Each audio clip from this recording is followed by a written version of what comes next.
Hi, ನಾನು ನಿಮ್ಮ ಗೆಳತಿ ಕಥಾ ಕನ್ನಡತಿ. ಒಂದು ಕಾಡಿನಲ್ಲಿ ಎರಡು ಸಿಂಹಗಳಿರುತ್ತೆ. ಅವೆರಡು ತುಂಬ ಒಳ್ಳೆಯ ಸ್ನೇಹಿತರಾಗಿರ್ತಾರೆ. ಒಂದಿನ ಅವರಿಬ್ಬರ ಮಧ್ಯೆ ಮನಸ್ತಾಪ ಬರುತ್ತೆ. ಅವರು ಮಾತಾಡೋದನ್ನೇ ಬಿಟ್ಬಿಡ್ತಾರೆ. ತುಂಬ ವರ್ಷಗಳಾದರೂ ಅವರಿಬ್ಬರು ಮುಖ ನೋಡಿ ಮಾತಾಡೋದೇ ಇಲ್ಲ.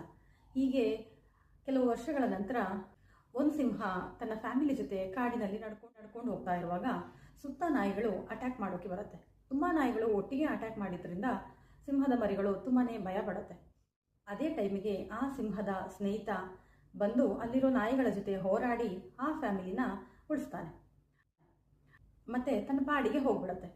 ಈಗ ಆ ಫ್ಯಾಮಿಲಿಯಲ್ಲಿ ಒಂದು ಮರಿ ಸಿಂಹ ಕೇಳುತ್ತೆ, ನೋಡಪ್ಪ, ನೀನು ತುಂಬ ವರ್ಷಗಳಿಂದ ಸಿಂಹದ ಜೊತೆ ಮಾತಾಡ್ತಾನೆ ಇಲ್ಲ, ಆದರೂ ಸಹ ಈ ಟೈಮಲ್ಲಿ ಬಂದು ನಮ್ಮನ್ನು ಕಾಪಾಡಿದಾರಲ್ಲ, ಹೇಗೆ ಇದು ಸಾಧ್ಯ ಅಂತ.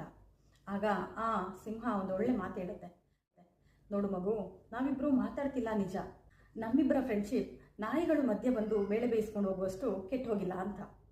ನಮ್ಮ ಲೈಫ್ನಲ್ಲೂ ಕೂಡ ಒಂದು ಫ್ರೆಂಡ್ ಇರ್ತಾರೆ. ಅವ್ರ ಹತ್ರ ನಾವು ದಿನ ಮಾತಾಡೋದಿಲ್ಲ, ವಿಡಿಯೋ ಕಾಲ್ ಮಾಡಲ್ಲ ಅಥವಾ ಮೀಟ್ ಆಗಲ್ಲ, ಆದರೂ ಕೂಡ ನಮಗೆ ಕಷ್ಟ ಅಂತ ಬಂದರೆ ಮೊದಲು ಬಂದು ನಿಲ್ಲೋದು ಆ ಒಂದು ಫ್ರೆಂಡ್. ನಿಮ್ಮ ಲೈಫಲ್ಲಿರೋ ಆ ಒಂದು ಫ್ರೆಂಡಿಗೆ ಈ ವಿಡಿಯೋನ ಶೇರ್ ಮಾಡಿ.